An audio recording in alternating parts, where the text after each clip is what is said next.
A stunning example tonight of our government putting the interests of corporate America ahead of that of the American public.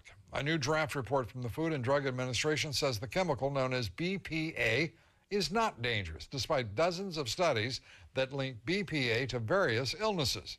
And as Louise Schiavone now reports, products containing BPA are widely used throughout this country.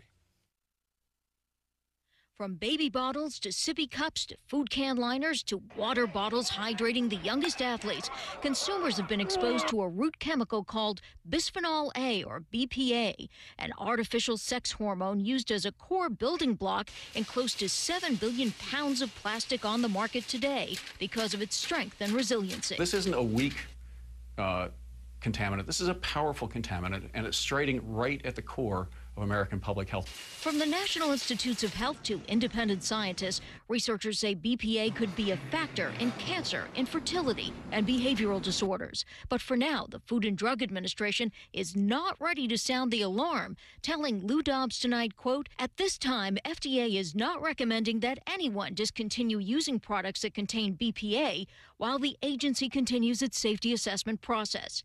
However, if concerned consumers wish to avoid or limit their exposure to BPA, alternatives to PC baby bottles, such as glass bottles, are available, say health and environmental advocates. Yeah, but that's not fair, because the American public needs for the government to say there is a risk associated with this. Not as worried about the risk, go buy something else. It should be taken off the market. California is one of 13 states trying to take matters into its own hands. Get rid of it. Let's not do more to jeopardize the potential healthy development of our babies and infants. State Senator Carol Midgen wants BPA out of all products for children 3 years of age and younger.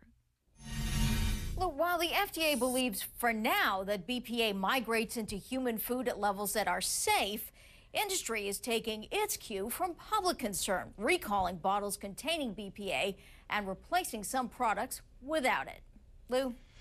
But the FDA had reported that there were issues with BPA previously. Well, what's going on here? There was a report from the National Institutes of Health about a year ago that raised alarms because this is something that is used this was originally an artificial sex hormone, and there are concerns about prostate cancer, breast cancer, infertility, issues about ADD in children.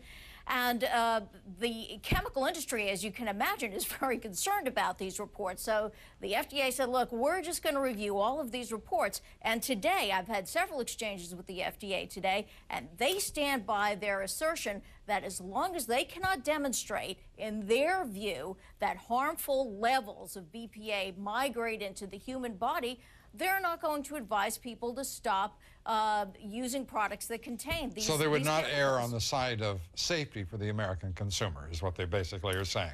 Well, all right. It's so amazing because they took down the entire tomato industry for several months, and they never had a single tomato, but they do have demonstrations of BPA in several plastic containers, concerns from parents, adults, and so on. Absolutely. All right, Louise Schiavone, thank you very much. Well, as Louise just reported, BPA is widely used in baby bottles, compact discs, and medical devices of all sorts. Scientists at the Centers for Disease Control detected BPA in 93% of the people they tested. That indicates, obviously, widespread exposure to BPA throughout our society. The National Institutes of Health warning that BPA could cause, quote, neural and behavioral effects in fetuses, infants, and children at current exposure levels. Where is the FDA? Canada has declared BPA to be, quote, are you ready, FDA? Quote, hazardous material, end quote. In spite of all of that, the FDA is standing by its decades-old approval of bottles that contain BPA as safe.